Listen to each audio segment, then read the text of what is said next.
Ralph Waldo Emerson once said, "I like the silent church before the service begins better than any preaching." The empty space, the light shining on blank walls, the flowers blooming in the chancel as if only for themselves. I like the empty church too, usually, and it is beautiful in this place today. But I do not like the silence, and I wish your voices filled this space instead of only mine. But community happens in many ways. And today, and for the near term, we are called to take care of each other in community in different ways. We're called to show up for each other and among each other as much by our non-presence in this place, which is made sacred by everything we bring to it. Welcome, friends, to this congregation which reaches beyond the walls that we build and sustain together. Welcome to this time, and to every single thing we will share together in the coming weeks. Welcome to the blessing of community, expressed in unprecedented ways in the midst of these our unprecedented times. You know, as we do every Sunday, we set aside time for the sharing of our joys and our concerns, that which brings us to laughter and brings us to tears. And you might, if you have the chance, choose to pause this video right about now. Find a candle if you have one laying around, or a nice warm light bulb, whatever you've got, just in case you would like to illuminate one small light for that which you hold in your heart even now. In the midst of so much, the global pandemic that impacts us all, we hold in our hearts all the school kids and families, the vulnerable seniors, including us and our best beloveds. We hold the ones who are healthy and the ones who are sick, and all of us whose financial futures are uncertain in the turmoil of these days. We hold all of us eager to help in any way we can, and most of all, we hold one another and for the preciousness of each of our lives. Today, in particular, in this time of joy and of sorrow, we honor the life of longtime river roader Byron Spice, who died peacefully on Wednesday morning at 94 years of age. He'd been a chair of the River Road Board in 1983, active in youth ministry and faithful to this tradition for so much of his long life. We also most deeply today hold in our hearts our beloved Brad Patterson, a founding member of this, our precious community, one whose commitment to this place traces all the way back to 1959. Brad turned 98 this year, and after a fall in his home last week and a time this week in suburban hospital, he is entering hospice care even as we speak. He and his family are in the vigil now, and we are grateful for all that his long life means to our congregation and to every single one of us. Let's take a few moments of silence to hold what rests in our hearts and the love of all these precious ones before us all.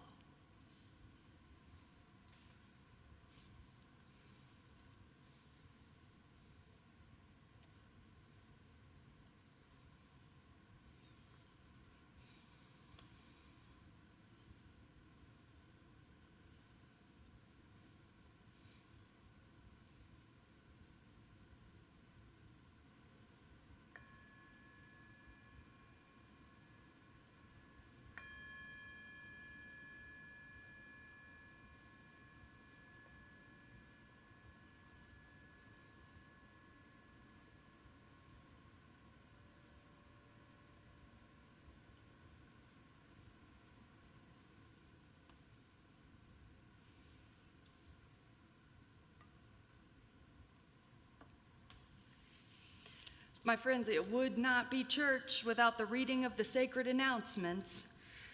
And indeed, you know most of what there is to share. Since the large majority of our on-site congregational programs have been canceled and postponed for the time being, we invite you please to stay informed. Check your email, check the website, check our social media feeds for updates on all of our evolving online ministries together. These programs will move and be developed quickly, and we hope that you can take the chance to connect as much as possible with your congregation, your ministers, and your friends right here at River Road. Youth and children's programming is happening online throughout the whole week. Beautiful original music from Cliff Harden and the choir is being shared in audio form for you to listen to as many darn times as you need to.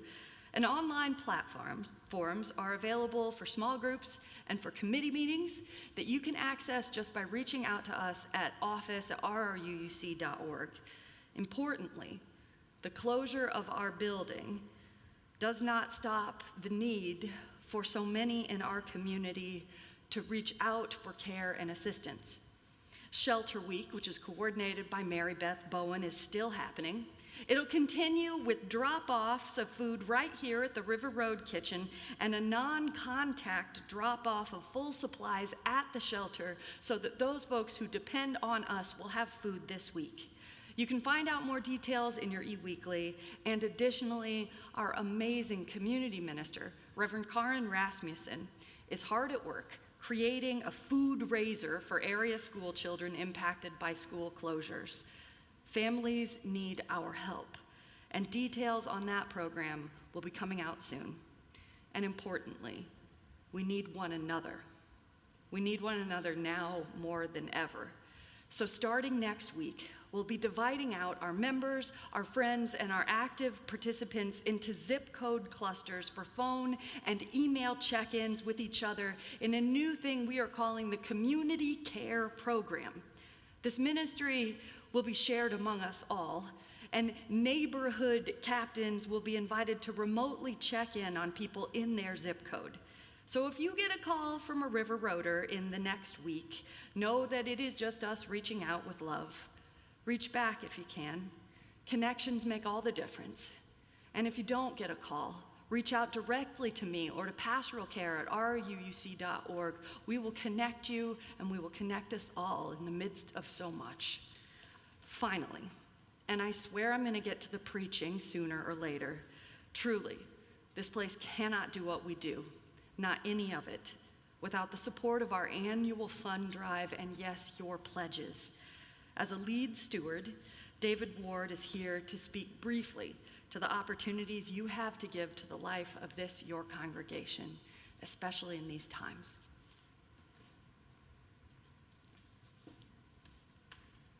Hi. Amid all the bad news lately, I have some good news. Social scientists have finally discovered that money can buy happiness, but only if you give it away. They say it's a sociological fact that giving your money to others is statistically associated with greater happiness for you. Who knew? Well, Bette Glover and I know ever since Nancy married us 4 years ago. And you welcomed us into your community here at River Road. And over time, we've learned your secret. We get what you get. And what we all get, even when we can't get together, is community. Our own version of the interdependent connections that hold us and the universe together. Even when, as Yeats said, things fall apart. Well, especially when things fall apart. And that's why every spring we make what we call a pledge to the rest of us, each other, to support our community. Our pledge to our congregation is a promise a vow, a guarantee, a covenant that we will honor the connections between each other as we share our time, our presence, and our treasure with this community. So let's please honor ourselves, yourselves, by making a generous pledge to our community, even as we wait to gather again at River Road. Thank you.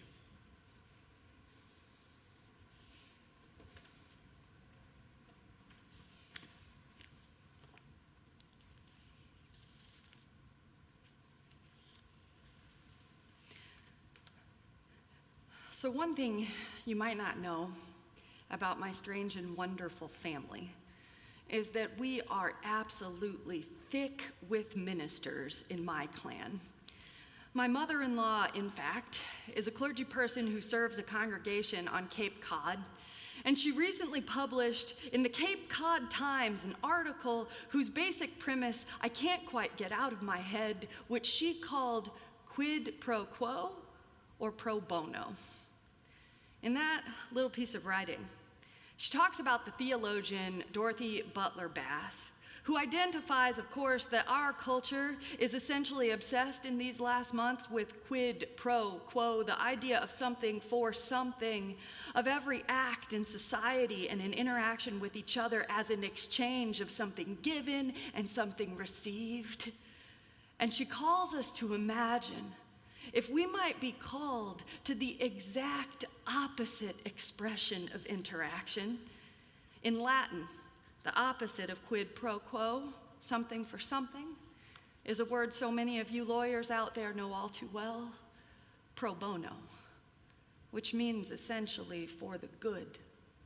Not just for free, but for the good, for the greater good, for the good of all, and not for the gratification of a few.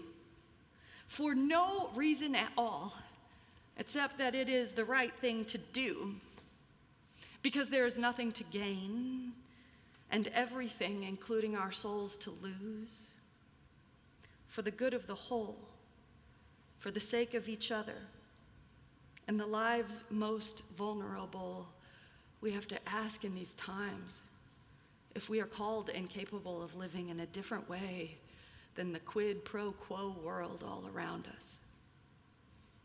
To do what we do, not because we have anything at all to gain, but because the doing of it is a ministry to the whole. And because society actually holds itself together from the bottom up, even when the hierarchy from the top down all falls apart.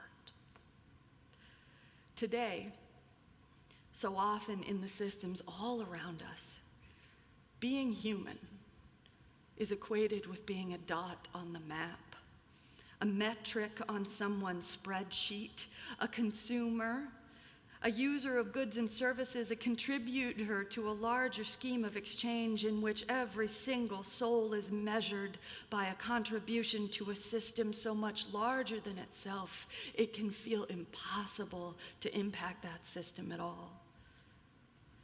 There is so much that I want to say to all of you today. I want to tell you to breathe deeply. I want to tell you to ground yourselves in the present moment, knowing that this present moment will pass and that something new does beckon in the future.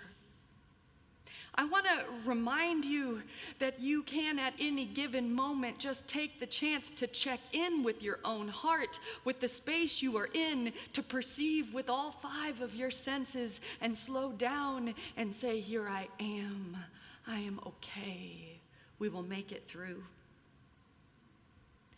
I want to tell you to remember who you are and what you yearn for and what holds you, because absolutely none of that changes even when the whole world is a big unimaginable mess. I even want to give you 10 strategies for managing your anxiety, all of which would begin by recognizing and naming that anxiety without judging yourself for it first. And perhaps there will be time for that. After all, there is always another Sunday coming. But at least for now, I want to start, most of all, by telling you, perhaps telling you over and over again, that you are more than what a global system of exchange and transmission would have you believe. You are more than a number on a page, or a statistic on a chart, or a consumer marked by falling indexes. You are more than an economic unit, or a confirmed or unconfirmed case of a disease that is outside of your control. You are more than a unit in anyone's metric of exchange. And we cannot thrive if we believe ourselves to be powerless pawns in a larger game of give and take amongst forces so much greater than ourselves. As Wordsworth said, getting and spending, we lay waste our powers. And in doing so, we lose touch not only with who we are, but with what actually makes us happy. We are drained of our ability to shift the system around us when we fall victim to a sense that the system does not include us in any significant way, but only happens to us while we meekly wait. And beneath it all, beneath all of this perceived powerlessness, we have the ability to define ourselves, our beautiful and complex natures, to define ourselves in nuanced ways that beat back the desolation that we cannot afford to take root in our hearts right now. The world needs us too much today for us to believe that we are powerless before these forces. And in fact, this moment in time is a reminder that we are all quite capable of acting for the greater good, for the good, even when we are under great stress and even when we do not know the immediate gain of any of the risks we might be asked to take. Gabrielle, she reminded me this week that she forwarded me a tweet that came across her feed that pulls up some of these themes. It reads, and forgive me, I don't even know who tweeted this tweet. It reads, "I imagine that all the closures and cancellations give people a sense of ominousness, but it's really an amazing act of social solidarity we're doing. We're sacrificing so that we can give nurses, doctors, and hospitals a fighting chance. Start from there, and we can figure out the rest. For the good, for the fighting chance, to start there. Not with the looming ominous reality, but the small act of agency. For the good, we are doing what we can. Because we do have agency. We are more powerful than we know. To pull right out of Unitarian Universalist theology, we human beings are beautiful and complex creatures. You know, of course, the Universalists used to be called the no-hellers. There were people who straight up did not believe in hell, and by extension, many of them were people who questioned the whole idea that anybody could be born inherently evil at all. And so to our theological ancestors, human beings were not born innocent or guilty, neither good nor evil, neither powerful or without power, but inherently capable of choosing. To put it simply, our theological heritage teaches us that human beings are pure and unmitigated potential. We are possibility given form and shape. We are the choosers who shape the systems around us, yes, even when those systems are spinning out of control. And so the defining characteristic of what it means to be human, it is not our usefulness to somebody else's grand design. It is not something that happens way above our heads, that is preordained and has us caught up in its grip. Rather, what makes us human is our ability to shift anyone's grand design over top of our heads even just a little bit, from the bottom up, shifting from the world as it is with its currencies of power toward the world as it should be with a currency of love that demands nothing in return. not even when we are the most afraid. We are pure possibility. We are the choosers of what the world will be. We are the ones who build the systems and shape them and sometimes topple them. We are more than the sum of our parts, and some might say in our own flawed and finite way, each and every one of us is a full-out miracle. C.S. Lewis once wrote, "There are no ordinary people.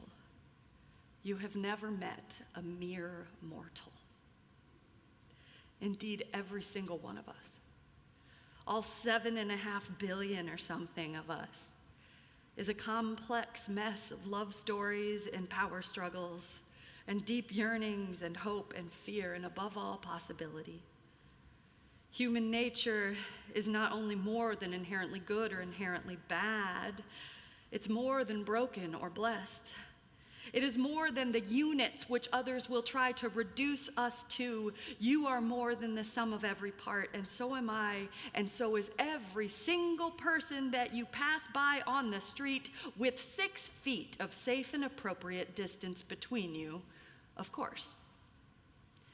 Behind that mask they are wearing, and perhaps because of it, every single one of your neighbors is a miracle. You are possibility and beauty and anxiety and hope, all wrapped up and presented to the world, ready to shape it into everything you dream it could be. You are the poetry that survives even in spite of an empire of oppression. You are the love that is bigger than anybody's unit of exchange. You are the intentional power that works within the system so that you can change it and we can change it together.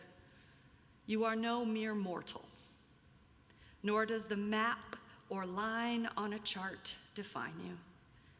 You are a force of nature in and of yourself, always more than the sums of you the world might tally. And in that spirit, you are blessed. Yes, even now. You are blessed, and I am blessed, and we all are blessed. We do what we do pro bono for the good and not for any other reason. Pro bono, from the heart, because very little else is guaranteed. In that free and unforced blessing, we hold each other with love.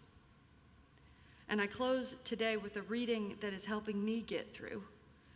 A blessing for us all, freely given and freely received from my colleague, Lee Allison Paxula.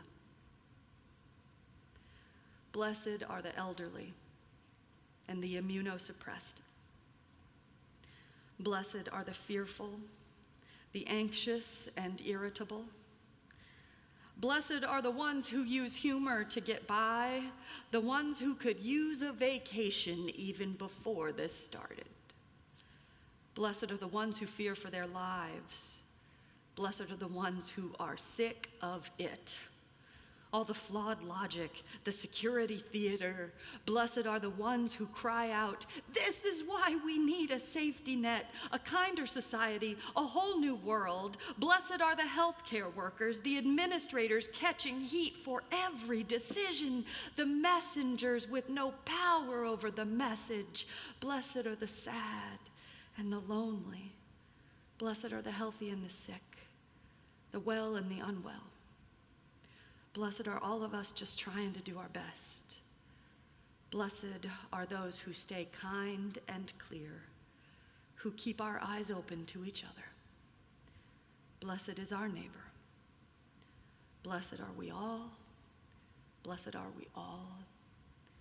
Blessed are we all.